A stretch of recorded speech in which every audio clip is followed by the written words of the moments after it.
Okay, good morning.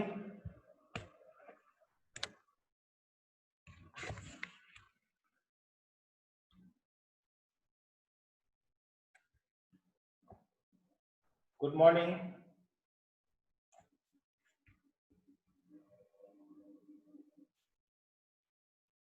Good morning. Good morning sir. Morning बेटा। चलो let us start. आज करेंगे हम लोग एशियन डेवलपमेंट बैंक। ठीक है, yes sir. Asian Development bank, इसका ओरिजिन हम देखेंगे। During 1950, it was strongly felt that there should be a bank for Asia like the World Bank. World bank की तरह एशिया में भी एक बैंक हो, ऐसा इसकी जरूरत महसूस की गई 1950 के आसपास। इसलिए to meet the development needs of this region, इस एरिया के विकास की जरूरतों को पूरा करने के लिए एक बैंक की आवश्यकता महसूस की गई जो वर्ल्ड बैंक के तर्ज पर हो।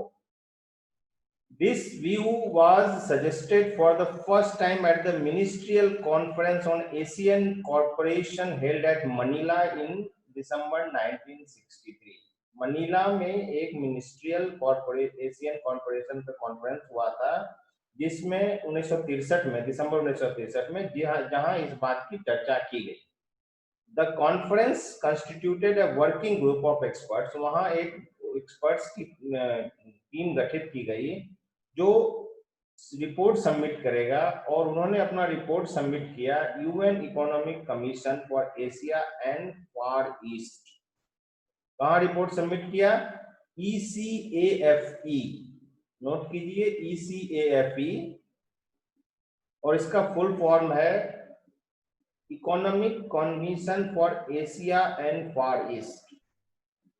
एट सेशन, और ये सेशन हुआ 1965 में वेलिंगटन में, जो ECAFE की मीटिंग हुई थी, उसमें ये रिपोर्ट सबमिट की गई एशियन डेवलपमेंट बैंक सेटअप करने के लिए। अब इसका उद्देश्य क्या था, एक ऑब्जेक्टिव्स क्या था? The aim for establishment of Asian Development Bank was to supplement the World Bank work of World Bank in Asia। इसका उद्देश्य था जो वर्ल्ड बैंक है, विश्व बैंक है, उसको एशिया में मदद करे। इसका मेन उद्देश्य था, एम था। तो पहला था कि इसके ऑब्जेक्टिव्स थे, पहला ऑब्जेक्टिव्स था to promote public private investment for economic development in the ECAFE region। Economic commission for Asia and Far East region में पब्लिक और प्राइवेट विनियोग को बढ़ावा देने के लिए, या बढ़ावा देना इसका उद्देश्य था। दूसरा था to utilise the available resources for financing the economic development, आर्थिक विकास के लिए वित्तीय सहायता प्रदान करना, उपलब्ध कराना। तीसरा इसका उद्देश्य था to help the regional members in the coordination of their plans and policies for economic development, to enable them to achieve a better utilisation of their resources. जो उसके सदस्य देश हैं उसको उनके प्लान के हिसाब से डेवलप करने के लिए हेल्प करना। और उसके बाद चौथा उद्देश्य था to provide technical assistance for the preparation, financing and implementation of projects and programmes for economic development, including the formulation of specific projects. किसी खास प्रोजेक्ट्स को बनाने के लिए, उसको फॉर्मुलेट करने के लिए, फिर उसको कैसे एक्टिवेट करेंगे, उसको कैसे एग्जीक्यूट करेंगे, उसको मूर्त रूप कैसा दिया जाए, इसके लिए टेक्निकल असिस्टेंस देना भी इसका उद्देश्य था। उसके बाद to cooperate with United Nations, United Nations के साथ कॉपरेट करेगा, समन्वय स्थापित करेगा, उसको सहायता सहयोग करेगा, एंड इट्स ऑर्गन्स, जो उसके और जो अंग हैं उसको वो सहयोग करेगा। किस लिए? Including in particular the ECAFE and other regional institutes इन, ठीक है।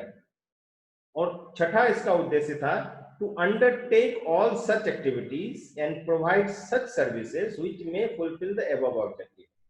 जितनी बातें हमने अभी 4-5 बातें बताई, उस सब को फुलफिल करने के लिए जो भी आवश्यकता होगी, वो आवश्यकता की ये करेगा।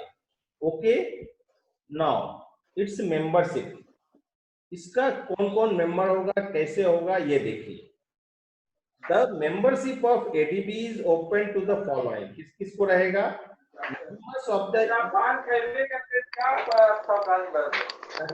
बंद कीजिए please. Members of the ECAFE वो इसके मेंबर बनेंगे। Then associate members of ECAFE, associate member. बंद कर लो, म्यूट कर दूंगा नहीं तो मैं। Okay listen. उसके बाद other countries of the ECA region which are the members of the United Nations, ये भी इसके मेंबर बनेंगे। और developed countries outside the ECAFE region which are the members of the UN, वो भी इसके मेंबर बनेंगे।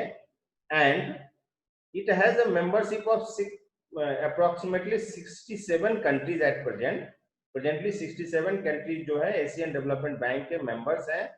Any country can become its member, कोई भी देश इसका मेंबर बन सकता है। When 2/3 members of the board of governors, इस बैंक के 2/3 members of the board of governors अगर उसको रिकमेंड कर देते हैं, उसके फेवर में रिकमेंड कर देते हैं, तो वो या उसके फेवर में वोट कास्ट कर देते हैं, तो वो मेंबर बन सकता है।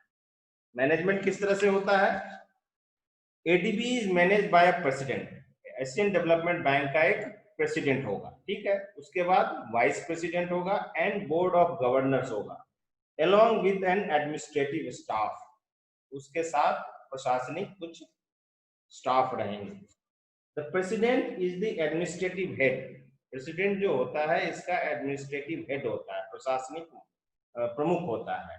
और vice president performs the duties of president in his absence, अगर वाइस प्रेसिडेंट कहीं नहीं है, किसी कारण से नहीं है चेयर पे, तो वाइस प्रेसिडेंट इसको प्रेसिडेंट का काम देखेंगे, ठीक है। ये तो हुआ इसका मैनेजमेंट। अब क्या होता है कि there are certain functions which only the board of governors has to perform, कुछ काम ऐसे होते हैं जो बोर्ड ऑफ गवर्नर्स ही करेंगे। और वो कौन कौन से काम है? Entry of the new members, कौन न्यू मेंबर एंट्री करेगा ये डिसीजन लेना। Change in the authorised capital of the bank, bank का अथराइज्ड कैपिटल में अगर कोई चेंज करना है तो वो करेगा, बोर्ड ऑफ गवर्नर्स करेगा। And election of the president and administrators, president और एडमिनिस्ट्रेटर्स का इलेक्शन का काम भी वही करेंगे। एंड लास्ट है amendment in the charter of the bank, bank के रूल्स में, चार्टर्स में अगर कोई परिवर्तन करना होता है तो वो भी बोर्ड ऑफ गवर्नर्स करेगा। अब क्या होता है? फाइनेंशियल रिसोर्सेस, बैंक है तो उसको कहीं से आमदनी भी होनी चाहिए, तभी तो किसी को सहायता करेगा। तो फाइनेंशियल रिसोर्सेस क्या है? The bank started its operation with N authorised capital of $2.9 billion, $2.9 billion के साथ इसने अपना व्यवसाय शुरू किया था, जो कि धीरे धीरे बढ़ते बढ़ते $25 बिलियन हो गया 1992 में। And out of this 50% had been contributed by Japan and remaining by member countries। और इस 25 बिलियन डॉलर्स में 50% जो कंट्रीब्यूशन था वो जापान का था। To increase its resources, further इसके संसाधन को बढ़ाने के लिए ये क्या करता है? द बैंक इशू करता है debentures and accept deposits from its special funds, debenture issue करता है और आप इसके डिपॉजिट्स एक्सेप्ट करता है स्पेशल फंड्स के रूप में। एंड टू ऑगमेंट मतलब होता है बढ़ाना, आगे बढ़ाना, इंक्रीज करना। टू ऑगमेंट इस रिसोर्सेस फर्दर, और आगे बढ़ाने के लिए द बैंक बोरोज, उधार लेता है, कहां से? From the capital markets of the world के कैपिटल मार्केट से उधार लेता है। और 2015 आते आते इसका जो कैपिटल हो गया था, इसका जो ऑथराइज्ड कैपिटल हो गया था, वो $122 बिलियन तक हो गया था, ठीक है। 20 आ गया है, कुछ डाटा बढ़ भी गया होगा। नाउ हम देखेंगे कि एशियन डेवलपमेंट बैंक करता क्या है, फंक्शंस क्या है एशियन डेवलपमेंट बैंक का, ठीक है। स्टेप्स, फंक्शंस, पहला है फाइनेंशियल असिस्टेंस, नोट करना चाहो तो नोट करते चले जाओ। ये फाइनेंशियल असिस्टेंस देता है मेंबर कंट्रीज को। Next is technical assistance, technical सहयोग प्रदान करता है। देन सर्वे करता है, रिसर्च करता है एंड पॉवर्टी रिडक्शन का काम करता है, गरीबी उन्मूलन, गरीबी को कम करने का काम करता है। तो इसके क्या क्या काम हो गए? वित्तीय सहायता, financial assistance, technical assistance that is तकनीकी सहायता, उसके बाद सर्वे करना एंड रिसर्च करना, और लास्ट में है पॉवर्टी रिडक्शन, मतलब पॉवर्टी, गरीबी को कम करना। अब इसके प्रोग्रेस क्या क्या हो गए, कहां तक ये प्रोग्रेस हुआ है, एडीबी कितना डेवलप हुआ है? तो ADB was set up in 1966। याद रखना, ऑब्जेक्टिव क्वेश्चंस कॉम्पिटिटिव एग्जाम के लिए भी बहुत हेल्पफुल होगा। ADB was set up in 1966 for the first time, and it sanctioned loan amounting to 41.6 million dollar, 41.6 million dollar in 1968। पहला लोन दिया था 1968 में दिया था, और 41.6 मिलियन डॉलर दिया था।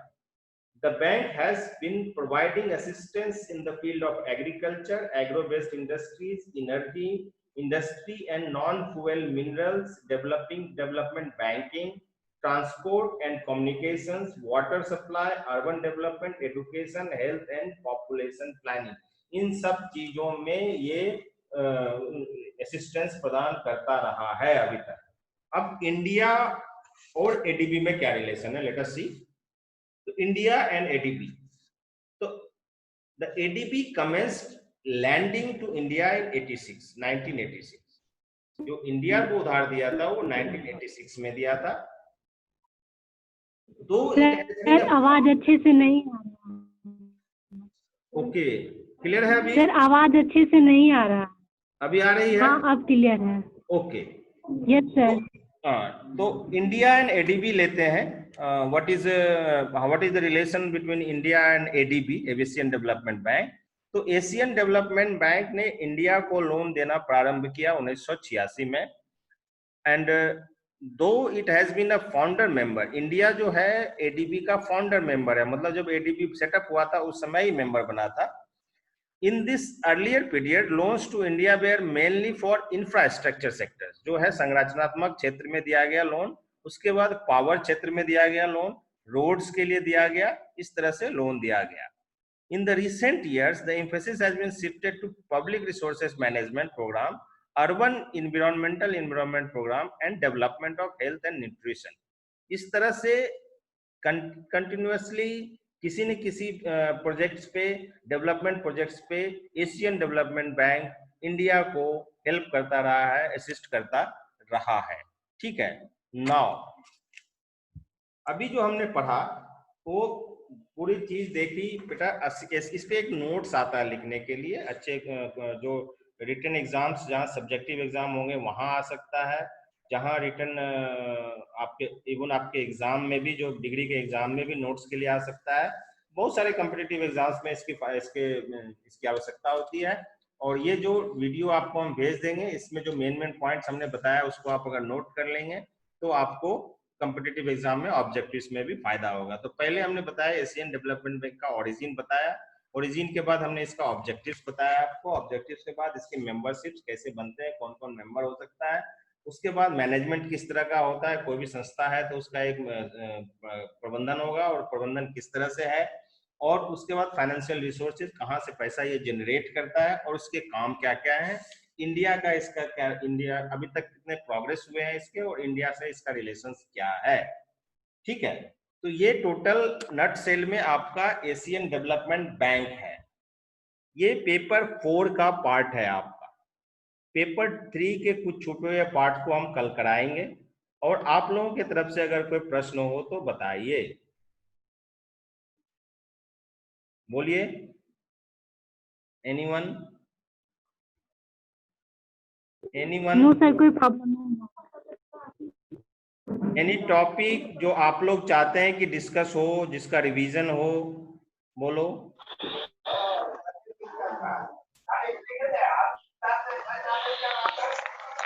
Anyone? Sir topic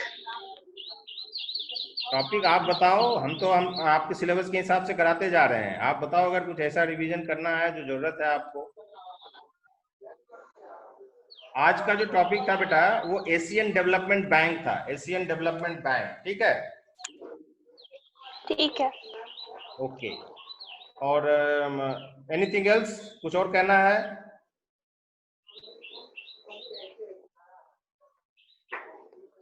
hello, sir वो इंडिया एंड एडीपी वाला फिर से बता देते। India and ADB, okay, India and ADB मैं कर देता हूं अभी ठीक से, डोंट वरी।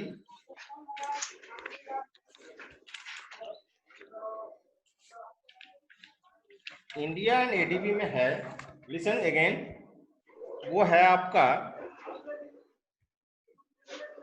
ये है कि the ADB commenced lending to India in 1986। 86 बना था कब? 66 में। सेटअप हुआ कब? 66 में। लेकिन इंडिया को पहली बार लोन दिया गया 1986 में, लेकिन इंडिया इसका फाउंडर मेंबर है, 66 से ही इस बैंक का मेंबर है, ठीक है।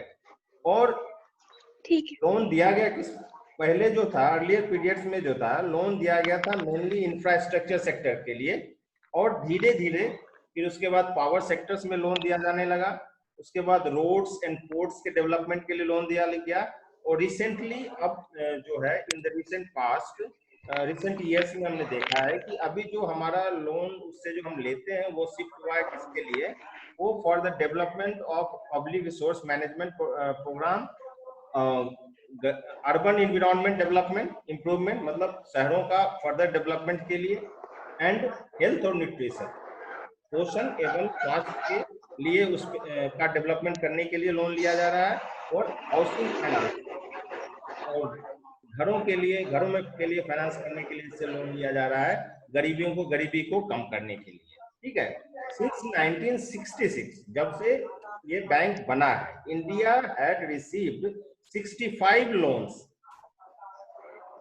इंडिया को पिछले कुछ वर्षों तक लगभग 65 तरह के लोन लिए गए हैं, और जिसकी कीमत बनती है $5.8 बिलियन। 2000 तक जो डाटा है वो बताता है कि 65 लोन लिए गए हैं इस बैंक से, इंडिया ने लिए हैं, और उस पूरे लोन की कीमत जो होती है वो $5.8 बिलियन होती है, और ये सब infrastructure, energy and financial sectors के लिए लिया गया है, ठीक है। Okay sir. ओके, तो एज पर सिलेबस में टॉपिक सेलेक्ट करके अकॉर्डिंगली ही पढ़ा दूंगा, सो दैट सिलेबस कवर होता रहे जब तक एग्जाम नहीं होता है आप लोगों का, क्योंकि शुरू में ही आप लोगों ने क्लासेस कम किए थे, एंड ठीक है। ओके। ओके बेटा, ठीक है sir. See you tomorrow and tell other friends to join. चलो, गुड डे। ठीक है।